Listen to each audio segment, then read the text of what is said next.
Welcome to Get the Facts, the program that provides you with information on government's policies and initiatives. I'm your host, Enthros Campbell.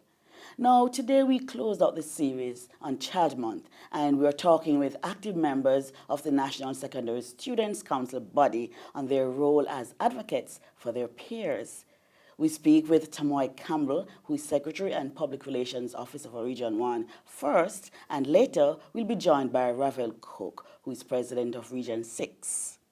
Tamoy, so good to have you. Thank you very much. How are you doing? I'm very well, thank you. Great. So now you are at Wolmer's, yes, and you are Secretary, Public Relations Officer for Region 1. Tell me about the parishes in Region 1. What parishes are Parishes in Region 1 would be Kingston and St. Andrew. Yes. Okay, so you have that function. Yes. Tell me a little bit more about yourself as a Wolmer student. All right, proud Wolmerian, of course, but Tamoy is a very tenacious and argumentative young lady. I am very passionate about everything that I do, and I stick very close to my motto, Agekwadagis, whatever you do, do it to the best of your ability, and it's something that translates in all aspects of my life. Currently, I really press a lot on being involved in school, and I want a very holistic sort of curriculum, so I'm a part of the, as I said, student council body at school. Yes. I'm the captain for the school challenge quiz team. Yay, I was in ISCF, thank you. I'm vice president for the debating society, and I just try to do as much as I can in school. Outside of school, I recently became a part of the Teenage Observer, so I started writing articles for them. I thought that would be something really good. The Commonwealth Youth Peace Ambassadors Network, and essentially a whole lot of other activities. But at the end of the day, I'm still a regular teenager, so I make time for my Netflix series, and of course trying to be a really good big sister for my little brother Nathan. Oh, good job. So, but you're doing, how many CAPE subjects are you doing? This 4. Yes. 4. How is it going so far? Well, they already started, and I put in the work, and I had very good teaching over the years, so let's just hope that August the results will show favorable. Tell us which subjects you're doing. I do law, literature in English, history, and Caribbean studies. And what's your objective? Okay, so at the end of it all, I intend to pursue a law career, but alongside that, I want to do politics. Very much so. Yes. I would love to become the next Attorney General. Okay. And alongside that, very robust activism on human rights, gender discrimination, and inequality, and disabilities in our youth. Right. So you're pretty active. Yes. How do you balance that with studying? Oh, wow.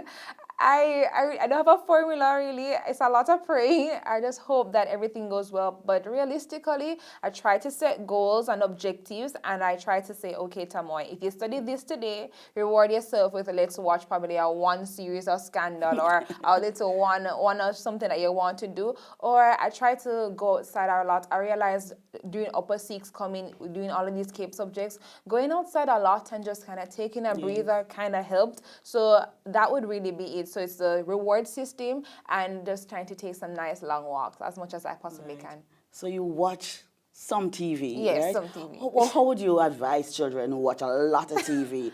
Because you're saying it's not so bad, you can balance it. Tell me. Well, I would say to you that you really have to know what you want. And if you know that you want, at the end of the day, to get some really good, great parties at that, you can say, look, Netflix or your TV will always be there, but you have one shot to get those exam grades great. So let's just put it off. Let's prioritize. Yes. So I'd say let's try to prioritize, say, 1 hour of TV today, and you're going to do your 1 hour, your 2 hours of, say, Carib studies or history or whatever it is you have to study. So do you use the knowledge you get from television in your life or to impact your schoolwork? Yes, because a lot of what I watch would have to be in correlation with a lot of what I want to do as a career. Yes. So, as I said before, I watch Scandal, and I watch a lot of series that are surrounded in the legal and political sphere, and I take away a lot from that, whether it be just the skills, how they articulate, how they just move around in their societies, in their work environment.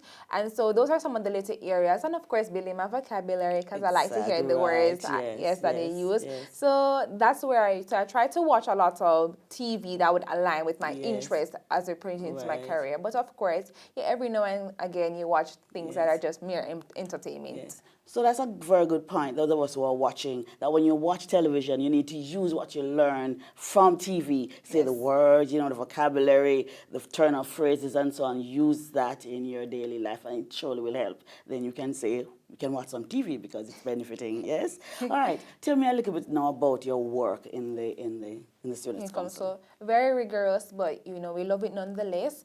It's about advocacy, and advocacy really is about representation, giving that voice to those who are not in the capacity to do it as effectively, making sure that you put yourself below. I like to use this quote from Gandhi, that leadership is the highest form of servitude, and the NSSC, it really epitomizes that notion. It's about understanding that other students, your peers, are going to go through problem situations, and you're here to find a solution as best as possible. You're here to be that robust, radical force that they need. Because radical. The student council. What is that? Pardon? What is being radical in that sense? Because at schools, principal would say the student council is radical, and so you're not respectful. Tell me about that. There are limits to it, and when I say radical, I don't mean to go out of the confines and want to start some mass revolution. Right. There are ways to doing things, but radical approach means, for me, is that you just move beyond what is normal, what is expected of you, and it's about engendering that bold tenacity that is really needed. All right, tell me about some issues that you have championed. Okay, so that has worked council? For student council, yes. Great. So we focus a lot on unlawful suspensions and boardroom representation, and of course transportation, gang violence, and those are the ones I can really remember. But emphasis is really on the boardroom representation and the unlawful suspensions. So we realize a lot of the times that. What do you mean by boardroom representation? So the student council is supposed to, at least one member is supposed to actually be on the board. School board. On the school board. So, for the transparency, for the balance, and all of that sort of thing. And we realize a lot of the times that there's a lot of friction between the admin and student council. So you find presidents saying that I've never been to a board meeting, or they can't get any of the minutes from the board meeting because of all of that that's going on. And the suspensions would be because a lot of the time students are getting these suspensions for mere instances that could have been, let us say, rectified by a warning, a little disciplinary action that is not as serious as a suspension. Right. In this Child Month, we've been focusing on students with challenge, mental, physical, whatever. What is the Student Council doing for these children? Well, the NSSC actually had a lip sync competition last year because we wanted, of course, something fun and vibrant, but of course, we had to keep in mind that we were doing this for a greater cause. And the proceeds from that went to the Lister Mary Gilby School for the Deaf because we believe in inclusion. So it's about the students, everybody, the Woolmers, the KSE, all of that. But it's also our students, they matter, they have needs, and they are just as important. So we focused on that last year. Okay. As we wrap, your word for children watching this program. Oh, okay. I don't know. Especially as it relates to their own safety. Okay, for your safety, I would say try not to make yourself a target. You have an accountability to yourself. So if you can walk on the road and avoid taking out your phone and listening to your music, and before you're going to the bus, why not have your bus fare in your hand? In essence, take initiative and charge of your own safety because you are a priority. And if you can make yourself less of a target, I would say do that as well. And walk in groups, helping each other, working with each other, it saves lives and it saves time. So that would be my little message to students. Tamoy, Campbell, such a pleasure speaking with you today. Thank you very much. And all the best in your exams. Thank you. Good. We take a break now. When we come back, we talk with Ravelle Cook. Stay with us.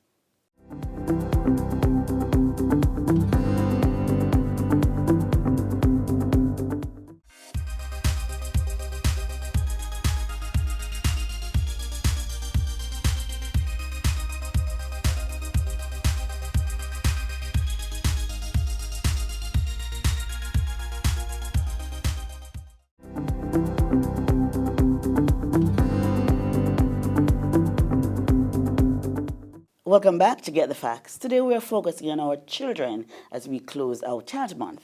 Earlier, we spoke with Tamoy Campbell, who is Secretary and Public Relations Officer for Region 1 of the National Secondary Students Council.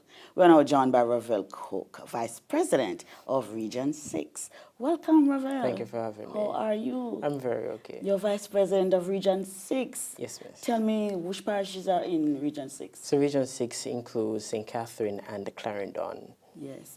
And tell me about your Vice Presidency. Oh, well, it has been very, very rough, but very fun, of course, and a learning experience, having to manage 41 council between the parishes of St. Catherine and Clarendon. It's really, but the experience at the end of it all was worth it. Yes. So tell me a little bit more about yourself.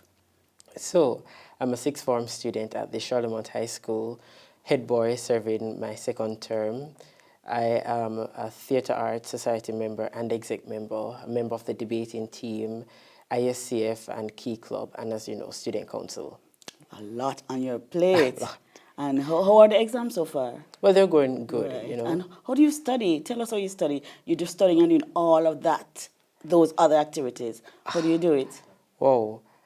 I really don't know how I do it, It just, the days go. So you need to make a plan, like a study plan and your activities plan. I try. It doesn't always work out though.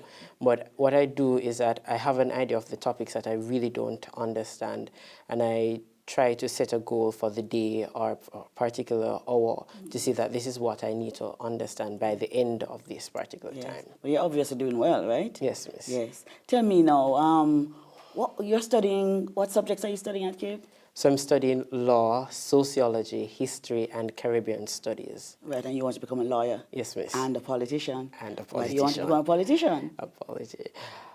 Wow. Working with Student Council for the past 6 years, I've really learned that I love sharing, coming up with ideas and sharing into the vision to develop and become better. And once you find a love and a passion, I don't think you'd give it up because of the circumstances around. But you're going to do them alongside each other, lawyer and then politician. Yes, All right, yes. okay. Tell me, so you're vice president Yes. for Region 6, which is Clarendon and St. Catherine. Yes, miss. And you've had some serious accidents with students in that region, and the Student Council has actually petitioned the Minister of Transportation to get a better system in place, yes? Yes. Tell me about that. So what we're doing, we're advocating for increase in the number of rural transportation, especially for students in Clarendon. However, what we have recognized is that it's not just on the path of the commuters, but also the students. So what we're doing is looking at advocating to our own peers on road safety and how they can protect themselves traveling to and from school. Yes. Have you started that already? No, it's something we're looking to do in the incoming academic year. Yes. So one challenge that you have in Region 6 is with the transportation. Yes. What other kind of challenges you have as students in that region, and what is the Student Council doing to help that? So one challenge that we have in our region, and I think other regions will agree with me, is the lunch system. So we have recognized that in our regional meetings, schools keep on bringing it up and saying that we have lunch problems. And what we have done is to say that we need to take a deeper look into it. And we thought it was something we could do in the short term, but when we realized that it was something that really need attention. What's with the lunch system? So it varies from school to school. Yes. So it's quantity and quality, which is a general thing, as well as the affordability for some students. Yes. So we notice that even part students have problem with the lunches. So there are some cases where part students are only getting one lunch per week, or they are unable to afford lunch at their school. So we want to, in the incoming year with the new executive, look at the lunch system right across the island, do an in-depth research on it, and then present our finding to the minister and the various stakeholders. Okay, good. Good job. Now, let's go back to the accidents and students traveling in overloaded buses. How would you, as the Vice President of Region 6, address that, especially from the standpoint of the students? What would you say to the students? Well, firstly, I'd say to the student that we must take into consideration our own safety. Our lives are valuable, So really and truly is that we need to stop and to think, is this safe? What are the things that can happen from me going into an overload transportation? But you were telling me off camera why the students really have to be packing up in these buses. Yes, that's true. So especially in the Spanish Town area, we recognize that in the afternoon it's very difficult to get transportation back home. So for most transportation, especially the buses, would take a certain number of students, and that results in a number of them getting transportation late in the evenings. So once they get a bus, whether it's overload, once it's taking them, that's lifesaver for them.